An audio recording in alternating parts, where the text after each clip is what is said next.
So, as you probably know, the film industry has different level of companies. So there's a huge major global players, major studios, stuff like that, streamers, and they are very important large companies on a at least German but also European level. And then there are many independent, smaller independent filmmakers.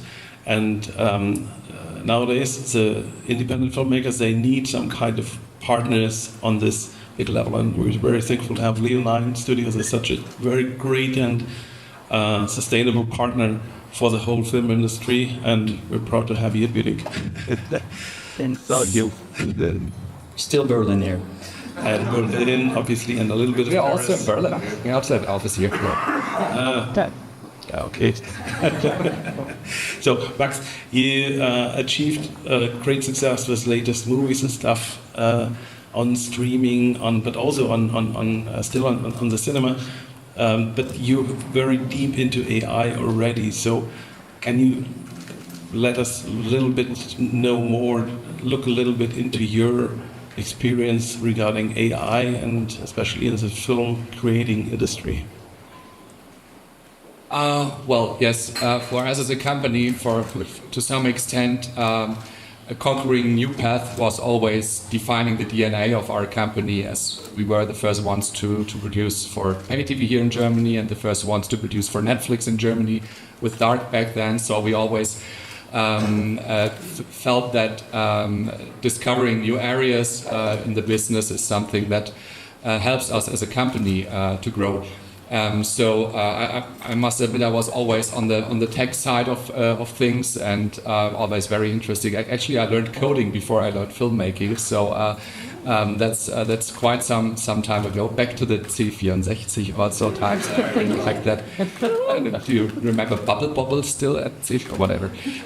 So I was always a tech geek in the company, and when this, I would say, new wave after the Transformers paper from Google turned into the light with Playground, like some 2.5 years ago, I don't know exactly when it was.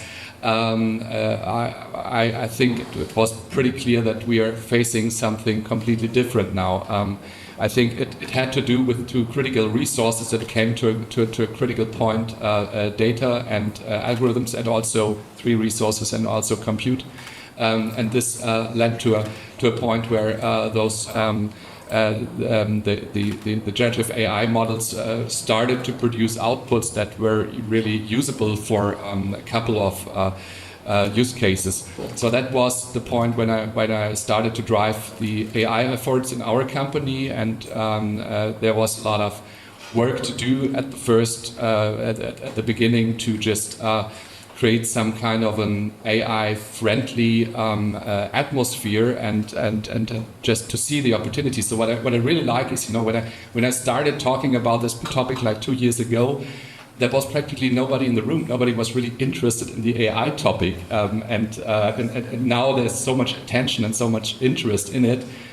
For a good reason, because I think it's a groundbreaking new technology that's going to change a lot of things, not only in our industry, but especially in our industry, because it doesn't affect only the blue-collar workers, but also the white-collar jobs, the creative jobs, not in a way to supplement them, not to substitute them. So we have created an own AI department within our company. We have made a lot of effort to bring the capability building forward to enable all of our employees to use AI in the transformative part of the technology, and we're also working on the disruptive part. So still, we are at the very, very beginning of everything. Yeah, but AI is everywhere, as you say, so on the Microsoft computer, Copilot, stuff like that, as well as on regular Google searches, stuff like that. But what do you think in your company, where is the most effective way of using AI? Is it generating content? Is it helping getting the process more efficient? Is it be more to assist in the creative processes, to get new ideas, to have kind of a challenge 24/7 and interaction with someone who is reacting on new ideas? I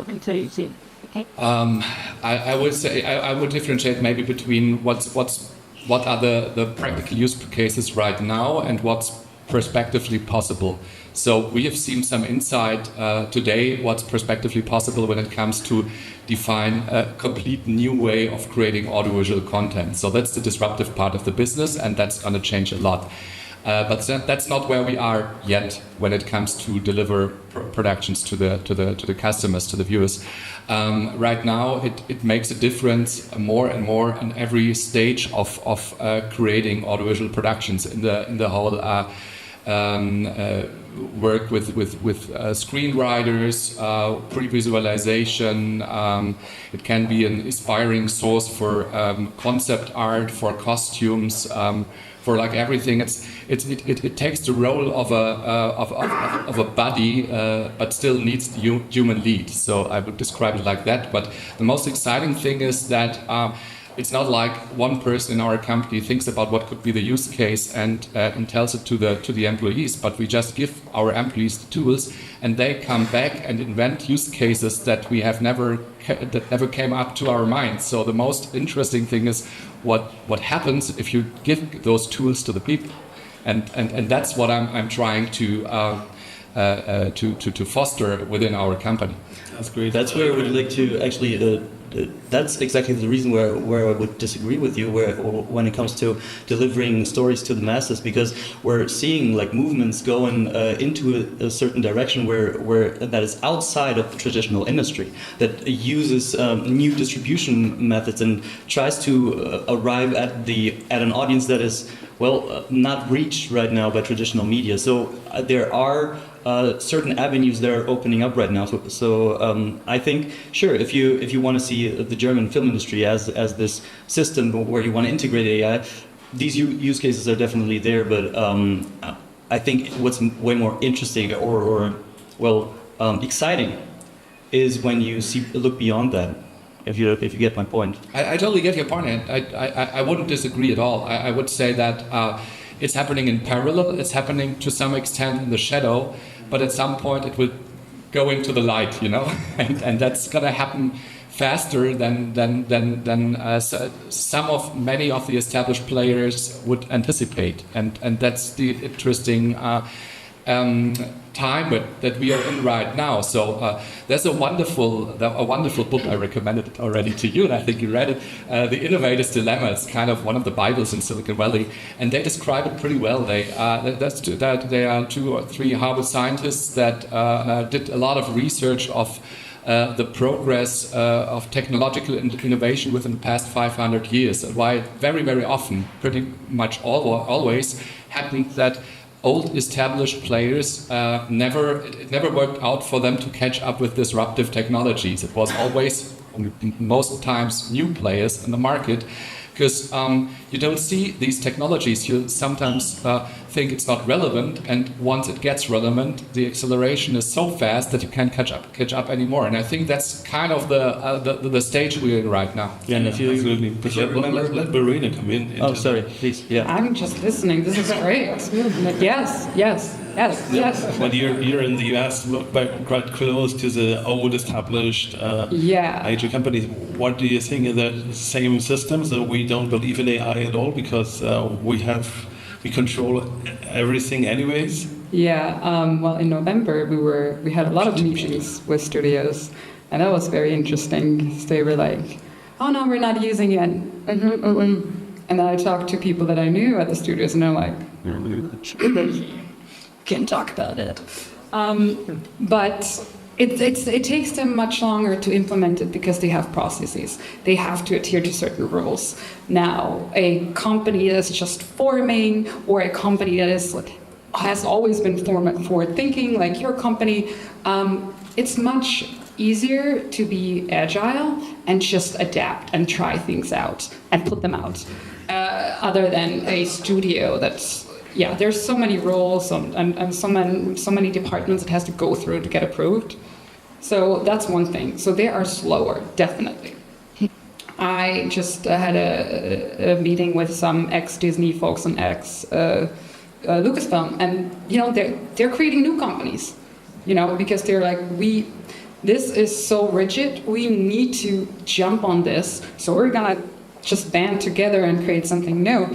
So there's a lot of studios just forming right now, and we'll see where it goes. And also distribution channels, yes, there's platforms now that focus on fully AI-generated projects like Escape AI, that kind of wants to be the new Netflix of AI filmmaking. Will there be integration where Netflix will show AI-generated short films, long-format films and stuff? We will see. And content creators are big right now. I was at the Adobe AI Community Leader Summit, where they invited 26 people from all around the world. They deemed us AI community leaders, and we beta tested some tools, and most of them were creators. Most of them were YouTubers, Instagrammers, X, or how I still call it, Twitter people, that are showing off the tools, that are creating content. So there are channels that are creating, if it's the social media platforms or a new platform, and we'll see which one is going to end up being the leading platform for this. But there's definitely a lot of opportunity. What I find interesting here is that those studios aren't, or not only formed by business people, it's actually artists banding together. This is a great time to be creative in this industry, because you have the whole production pipeline at your fingertips right now, and it's pretty beautiful. And every artist that is in this room should definitely give this a look, because we need more. We need more of this so that we can establish a breakthrough at some point. That's where I'm coming from here. I think that's true, because usually when we have some kind of a new disruptive technology like digital film, so some of us know that, so we used to shoot on 16 or 35 millimeter, and overnight, more or less, HD and digital video destroyed everything. And this time, the very first time I see this, that there is technology available to almost everybody, so everybody has access with tools like LTX Studios. It's not, you don't need experts to have this first steps. You can have ChatGPT and say, make an image, and then you see, wow, the first result is impressive. So that's the first thing, and the second thing is that the investments are, in the first place, lower than in the past. So we see those 100 billions actually investments in AI infrastructure in the US, in Arabic states, hopefully in the EU as well. But for the users, for the production companies, you don't need to raise money for 10 million to start an AI lab. I think you do. No, I totally agree. But I think at the same time, it's very important that to understand that talent is still key, even more in a society where everybody can access it. There are comparable markets like I don't know, in the book market. Everybody can write a book, everybody can publish a book digitally, and still there are only a few writers who really reach a level that other people are willing to spend money for it. And to some extent, we're going to see it in the audiovisual market, that the net and every channel you see is going to be flooded by content, but that doesn't mean that every content will be watched. I think curation of content will be a very important thing, even more in the future, and to create films and series that really touch the people, and that's the challenging part actually. Not creating astonishing sci-fi movie pictures. Pretty much everybody can do this, but creating a scene with AI that's really touching, that's the challenge. Yeah, but you've done so many movies, and we had some discussions how to realize stuff, and there was too less budget, and it was too complicated, and you need more visual effects or whatever. But this time, it seems that is not the issue anymore. The creativity get not blocked by impossible techniques. So technology is your friend, is creating opportunities and does not raise risks. Or what do you think? But we're still at the point where we need budgets. It's not like it's free.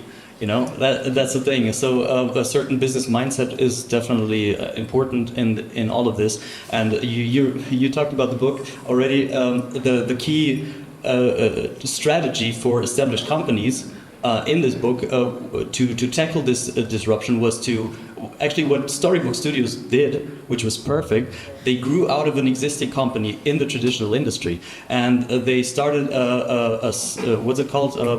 Tochterfirma, subsidiary. Thank you. As you see, I'm not from the business world. Anyway, they funded a subsidiary company in their own ranks, so to speak. And this is actually what the book recommended established companies to do. This is how in the past these companies could harness these disruptive technologies and integrate them into their core business models. So this is the way to go, I believe, and we have to collaborate on that. Absolutely. I think collaboration is a key word anyways. So I think this event, isn't it amazing? So you have a technology provider, a tech studio, and a creator, a human, a creative person, and they join forces to bring these new ideas and opportunities together. I think Verena, you're signed with Secret Level, so you have different aspects of this industry as well, ethical and other stuff. So what is the driving force for a company like Secret Level to jump into this new field?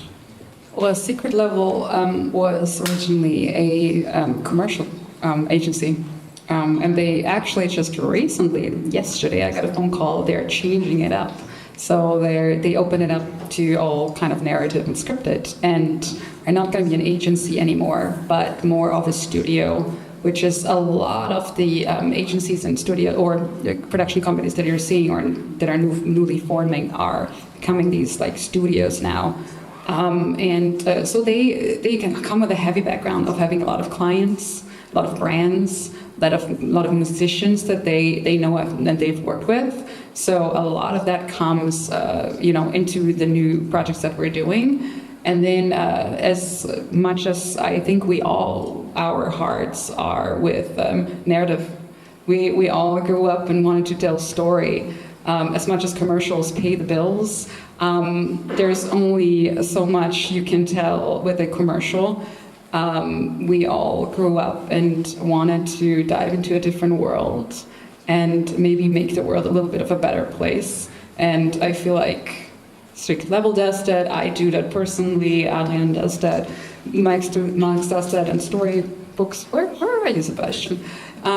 We all do it, and I think that is what, to your point, is going to be what we're tackling now, the challenges of not just creating epic sci-fi trailers, but we talked about it back in the other room, this conversation, this what's happening, which is actually so easily to be filmed. Just put cameras up and everything looks consistent. His hands are not doing weird things, and it's just easy. But when you do it in AI, a lot of things that are easy are really hard in AI, and that's what we're going to tackle, because we want to create authentic human experience for the viewers and also for the stories that we're telling with these tools. We do not want to start uncanny valley and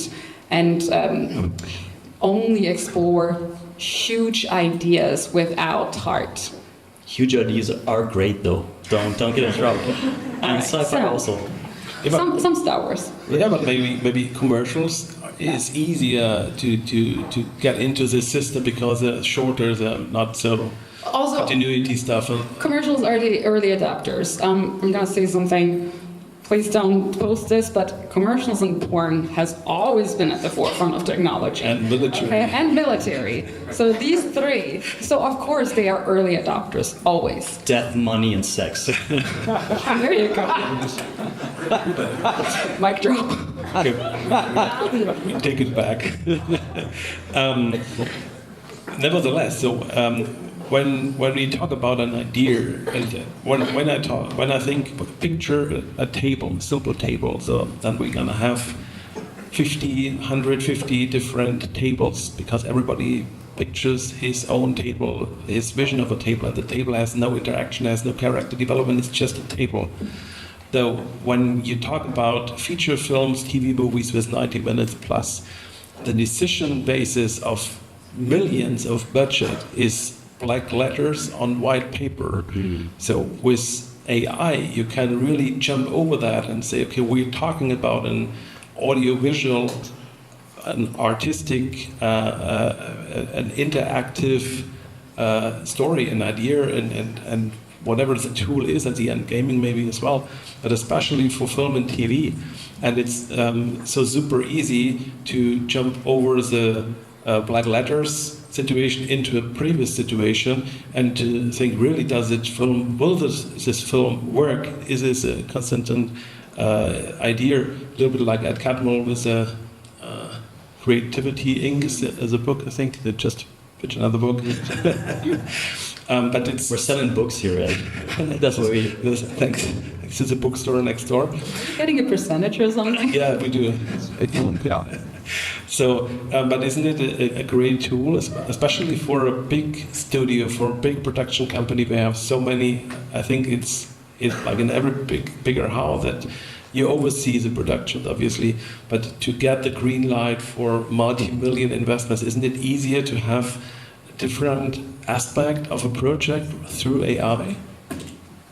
You mean the previous phase? Yes, that's happening already. That's the part that's happening already, and it helps to visualize an idea and a vision. To increase the quality of both.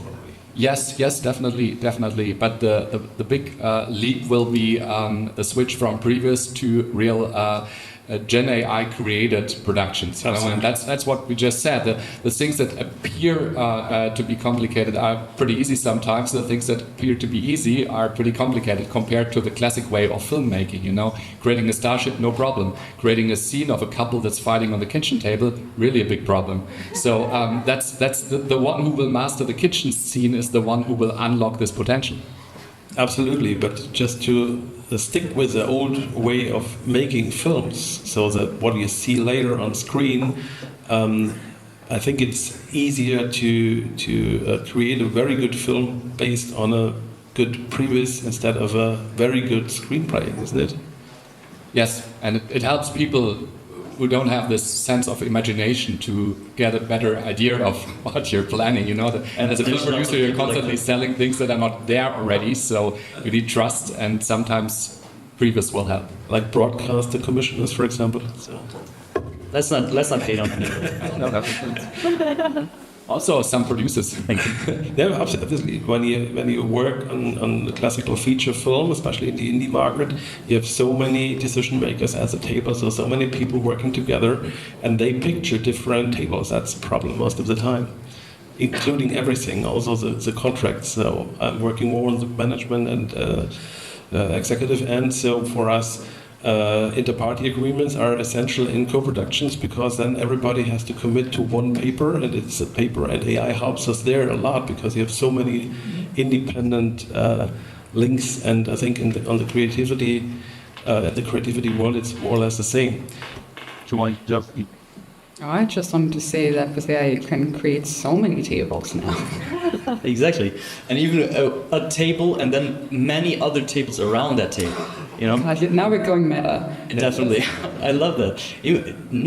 Just imagine a core narrative, and then it just things venturing off of that in all sorts of ways that can be co-created by other creators outside of the core piece, basically, and that way, like IP can grow in a completely different way. And I feel like AI will be, in the first instances, a perfect tool to do something like that on the distribution and even marketing end.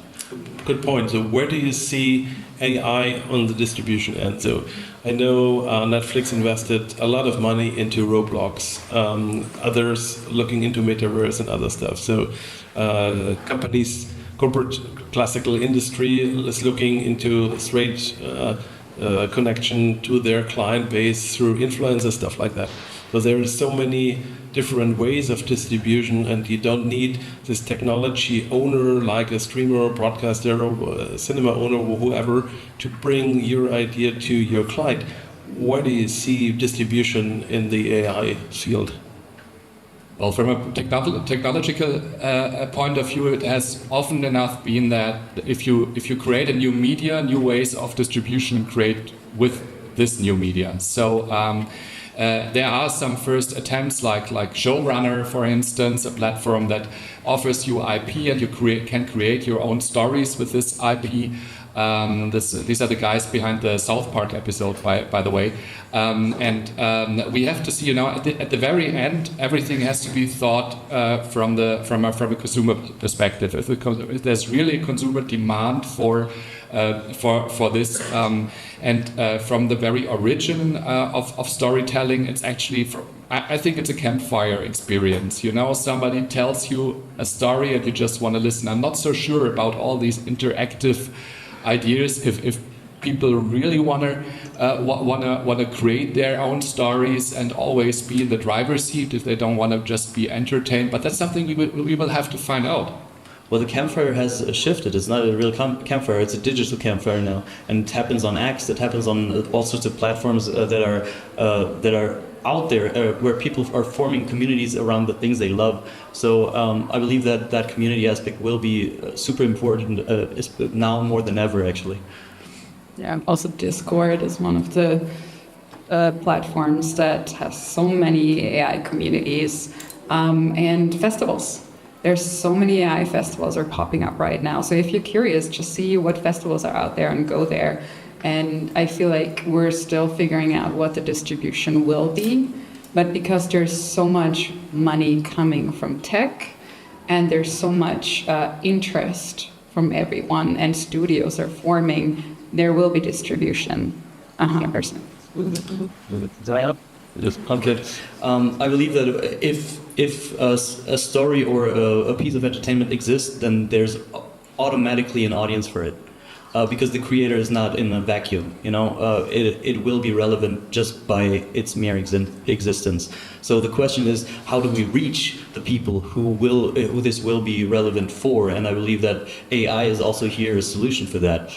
If we really, imagine like a consumer has an AI agent who knows them completely from the ground up, like everything, every little detail of their life, and then can recommend them something at the point of their personal development, where they're at right now, which story they need to see at that point, basically, to give them that little push. Because that's a beautiful thing about cinema. When you go to the cinema and you come out a different person, that's what we want to create, right? So even here, technology will be our friend, I believe.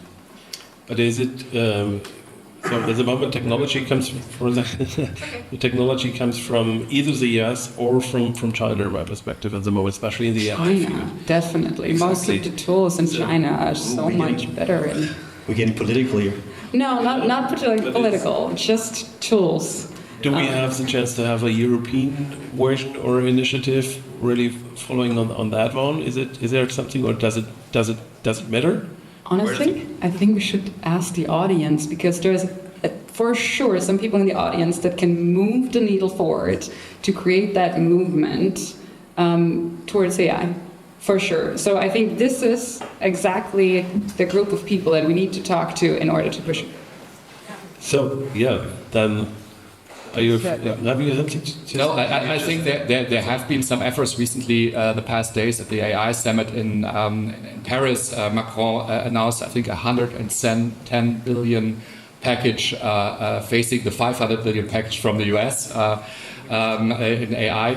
But still, I think a big challenge in the European Union is regulatory. That we have, I think the forward-thinking approach you have in China or in the States to master the technology and then to master regulatory sometimes helps bringing things forward. And I'm not sure if we are maybe a little bit too conservative sometimes in the European Union. First thing we did was have an AI EU act on what not to do and how to use it before we actually ever got the tools into our hands. So I don't know if that's the right approach in this. So I'm happy to see what the audience thinks about this. Okay, so let's open it up. Who has questions, ideas, or an opinion about that?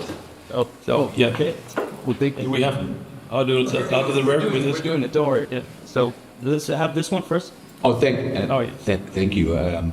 Because you mentioned that China, and I know it was a big thing a couple of weeks ago. DeepSeek in China, the new AI software they brought out, which was very much, as I understood it, very much collaborative and very much down to the ground, basic, and so everybody could actually use it. And now everybody was shocked that, like, the US are investing 500 million, the French 110, and then the Chinese are coming around with, like, I don't know, something that's like a couple of mil.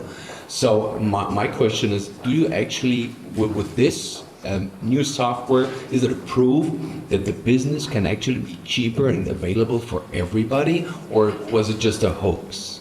Well, one thing I think, never believe what comes out of China, you know. They pretend that it was only 5 million for the training of the DeepSeek model.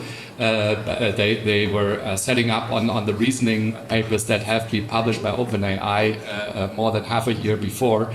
And you cannot be sure about it if it's actually on such a they trained it on such a low compute.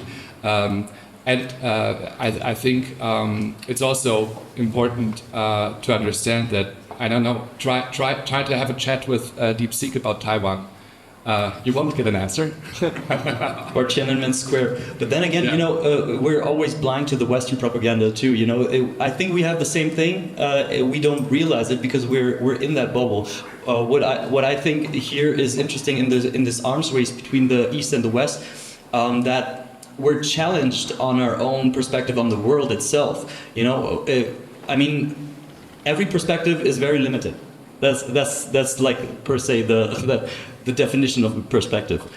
So I'm not so opposed to actually taking on the Chinese perspective. I would love to learn more about how the Chinese culture works and how it functions. Even with that regard, like where do we see ourselves, and how can we find a conclusion or a synthesis between the thesis and the antithesis? That's the word.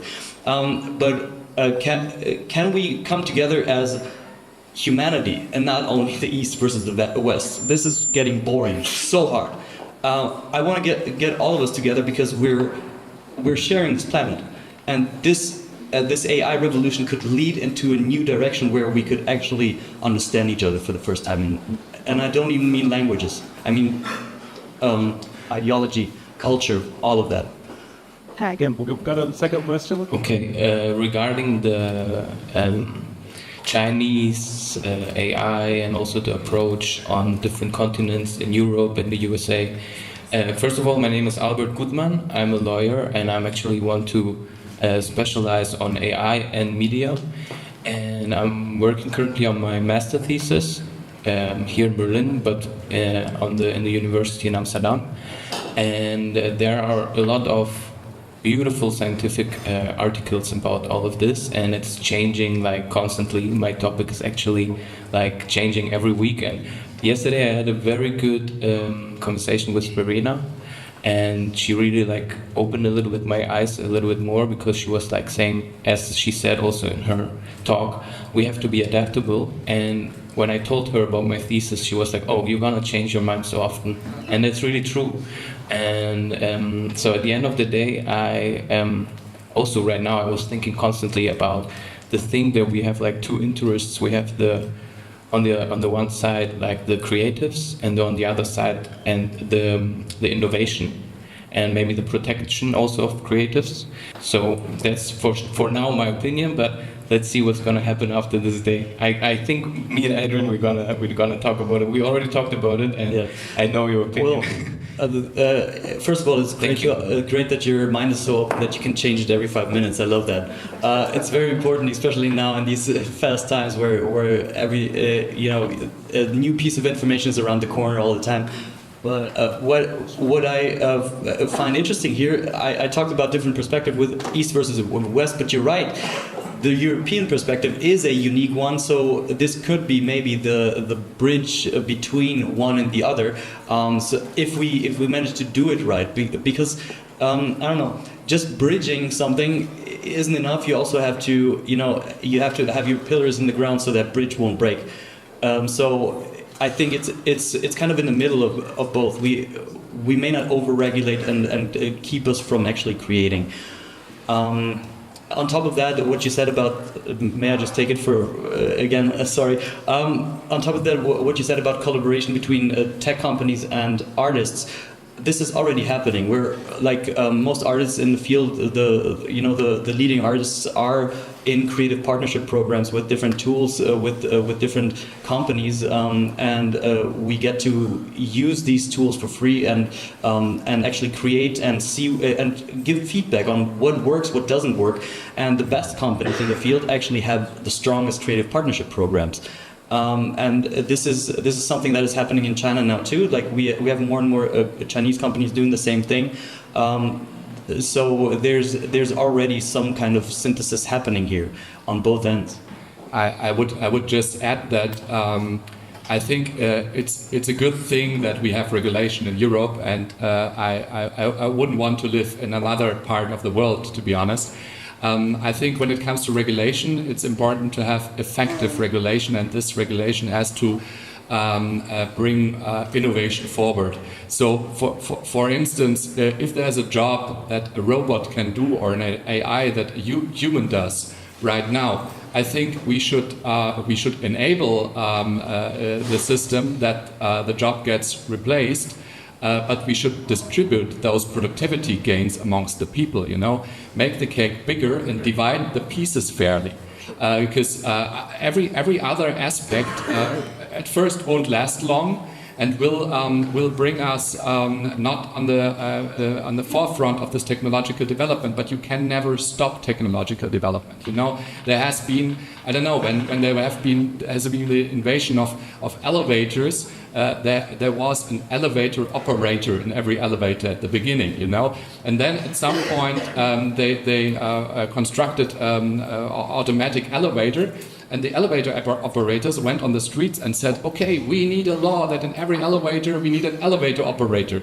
Of course, it didn't last long, and sometimes I think we are at the same point. If, for instance, I don't know, if there are extras in the movie scene and you can create these extras with AI, there's no reason to burn human resources. It's really no reason to have humans in the picture if you have on the other side a computer which can do the same, but you have to think about it. How do you distribute those productivity gains? And the way the model is working right now is that those productivity gains go straight to the capital, and that won't work out anymore if we have this heavily exponential disruptive AI development we are facing right now. And that's a broader question which goes vastly beyond the perspective of one single company. That's a question for the whole society.